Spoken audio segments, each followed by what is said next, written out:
This channel does not promote any violent, harmful, or illegal activities. All content provided by this channel is meant for an educational purpose only. 30 April অক্ষয় তৃতীয়ার সেই দিনই দীঘায় জগন্নাথ মন্দির উদ্বোধনের দিনই কাঁথিতে সনাতনী হিন্দু সম্মেলনের ডাক বিরোধী দলনেতা শুভেন্দু অধিকারীর। মুখ্যমন্ত্রী অনুষ্ঠানকে বয়কটের ডাক বিরোধী দলনেতার। দীঘার বদলে কাঁথির সম্মেলনে আসার আহ্বান শুভেন্দু অধিকারীর। দীঘার জগন্নাথ মন্দির বলছে, আপনি কাগজ দেখেছেন? শ্রী শ্রী জগন্নাথ দেব কালচারাল সেন্টার, সরকারি টাকা বলেই কালচারাল সেন্টার। উদ্বোধনে কয়েক কোটি টাকা ঝাড়বে চোর মমতা। তার যে ভালো মন্দ দেখে দেয়, মূলাটা কলাটা জোগাড় করে দেয়, উজ্জ্বল সিনহা জেনেসিস তাকে দিয়ে দিয়েছে টেন্ডার।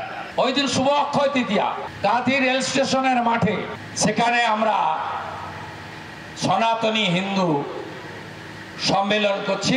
সব বুথ থেকে গ্রাম থেকে হিন্দু আনতে হবে, যত ট্রান্সপোর্ট লাগে আমি দেব। 1 লাখ তো করবই। জালি হিন্দু মমতা ব্যানার্জি যিনি রাম মন্দির উদ্বোধনের দিন কলকাতায় মিছিল করেন, যিনি মহাকুম্ভকে মৃত্যু কুম্ভ বলেন, যিনি হিন্দু ধর্মকে গন্ধা ধর্ম বলেন, বয়কট মমতা। চলুন কাঁথি রেল স্টেশনের মাঠ। পুলিশ একটা লম্বা চিঠি পাঠিয়েছে আয়োজকদের, পুলিশ দিতে পারবে না, লাগবে না পুলিশ। দীঘার সৈকতে ভেসে এলো জগন্নাথ দেবের মূর্তি। রবিবার দীঘার মাইতি ঘাটে কাজ করার সময় নির্মাণ শ্রমিকদের চোখে পড়ে এই কাঠের মূর্তিটি। জগন্নাথ দেবের মূর্তিটি জল থেকে তুলে মাইতি ঘাটে রাখা। আর এই ঘটনা জানাজানি হতেই মূর্তি দেখতে সমুদ্র সৈকতে ভিড় জমান বহু পর্যটক। আপনারা জানেন যে আগামী 30 এপ্রিল, একটু আগেই যেটা জানাচ্ছিলাম যে অক্ষয় তৃতীয়া সেদিন, সেই দিনই দীঘার জগন্নাথ মন্দিরের উদ্বোধন করবেন মুখ্যমন্ত্রী মমতা বন্দ্যোপাধ্যায়। তার আগে এই ঘটনা।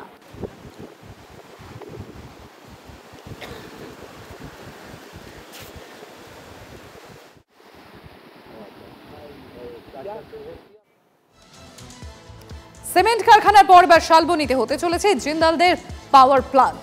হাজারো কর্মসংস্থানে আশায় বুক বাঁধছে শালবনী। সোমবার দুপুরে জোড়া পাওয়ার প্লান্টের শিলান্যাসে আসবেন মুখ্যমন্ত্রী মমতা বন্দ্যোপাধ্যায়। জেলা পুলিশ প্রশাসনের চূড়ান্ত ব্যস্ততা।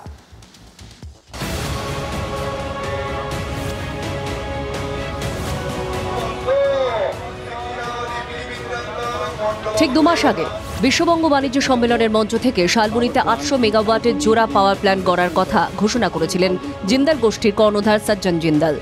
সোমবার দুপুরে সেই পাওয়ার প্ল্যান্টের শিলান্যাস করতে যাবেন মুখ্যমন্ত্রী মমতা বন্দ্যোপাধ্যায়। থাকতে পারেন সৌরভ গঙ্গোপাধ্যায়ও। শালবনীর জেএসডব্লিউ এরিয়ার মধ্যে জেএসডব্লিউ একটি পাওয়ার প্ল্যান্টের উদ্বোধন হবে, আর তারই ভিত্তিপ্রস্তর স্থাপন হবে এখানে। ইতিমধ্যেই তার কাজ শুরু হয়ে গেছে। আমার সহকর্মীকে দেখাতে বলবো যে যেহেতু সিএম আসছেন, মুখ্যমন্ত্রী আসছেন, সঙ্গে আসছেন জেএসডব্লিউ গ্রুপের চেয়ারম্যান সহ ম্যাডাম জিন্দাল সহ আরও অনেকেই, তাই তার প্রস্তুতি ইতিমধ্যেই তুঙ্গে। ইতিমধ্যে পূজার মাধ্যমে তার কাজ শুরু হয়ে গেছে। 16,000 কোটি টাকা বিনিয়োগে 1600 মেগাওয়াটের 2টি পাওয়ার প্ল্যান্ট। 3 বছরের মধ্যে একটা ইউনিট চালু হওয়ার কথা। ধাপে ধাপে 5,000 কর্মসংস্থানের সম্ভাবনা।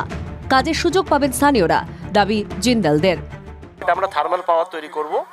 এখানে প্রায় 2000 একর ল্যান্ডের উপরে এই প্রজেক্টটা হবে। আর এই প্রজেক্টটা যদি সাকসেসফুলি রান করে তো 5000 5,500 মতো লোক এখানে কাজ করবে। তো আমরা চেষ্টা করব যতটা পারা যায় আমাদের লোকাল লোক এবং যারা আমাদের সাথে আছেন অনেক দিন ধরে, তারাই এখানে কাজ করতে পারবেন। কাজের সুযোগ তৈরি হওয়ায় খুশি স্থানীয়রা। আশাবাদী তো আমাদের জিন্দালটা হয়েছে, এতে কিছু কর্মসংস্থান হয়েছে, স্থানীয় লোকজন ব্যবসা বাণিজ্য করে খেতে পারছে। তো পাওয়ার প্ল্যান্টটা হলে আরও কিছু এলাকার উন্নতি হবে। আমরা চাইবো যে যাতে এলাকার মানুষ বেশি কাজ পায়। বাইরের মানুষও লাগবে, তো স্কিল লোক লাগবে, কিন্তু সেই জায়গায় আমরা চাইছি বেশিরভাগটা যেমন এলাকার মানুষ কাজ পায়। অফিসিয়ালভাবে আমরা বিভিন্ন সূত্রে খবর পাচ্ছি প্রত্যক্ষ পরোক্ষভাবে 5 থেকে 6,000 মানুষের কর্মসংস্থান হবে। এতে আমরা শালবনী গ্রামবাসী হিসাবে, পশ্চিম মেদিনীপুরের গ্রামবাসী বলুন হিসাবে, পশ্চিমবঙ্গের নাগরিক হিসাবে আমরা একটা গর্ববোধ করি যে এই জিনিস হলে আগামী দিনে একটা মানচিত্র পশ্চিমবঙ্গ দখল করবে আমাদের শালবনী ব্লক। শালবনীতে জিন্দালদের সিমেন্ট কারখানা তৈরির আগেও অবশ্য স্থানীয়দের কাজে নেওয়ার আশ্বাস দেওয়া হয়েছিল। শেষমেশ হাতে গোনা কয়েকজন ছাড়া স্থানীয়দের শিকে ছেড়ে দেয়। আবার প্রতিশ্রুতি মিলেছে। এবার বাস্তবায়িত হবে তো? আনন্দের মধ্যে থাকছে দুশ্চিন্তাও। শালবনী থেকে ক্যামেরায় সুজয় নায়কের সাথে দেবব্রত সরকার, TV9 বাংলা। জম্মু কাশ্মীরের রামবানে ভয়াবহ প্রাকৃতিক দুর্যোগ, প্রবল বর্ষণ ও ভূমিধসে ব্যাপক ক্ষতিগ্রস্ত এলাকা। ভয়াবহ বন্যায় উদ্ধার শতাধিক প্রশ্নের মুখে পরিকাঠামো। আগামী 24 ঘন্টায় জম্মু কাশ্মীরের বিভিন্ন অংশে বিক্ষিপ্তভাবে হালকা থেকে মাঝারি বৃষ্টিপাতের পূর্বাভাস রয়েছে। রামবান, ডোডা, কিস্তওয়ার এবং রিয়াসি জেলায় ভূমিধস এবং আকস্মিক বন্যার সম্ভাবনা রয়েছে।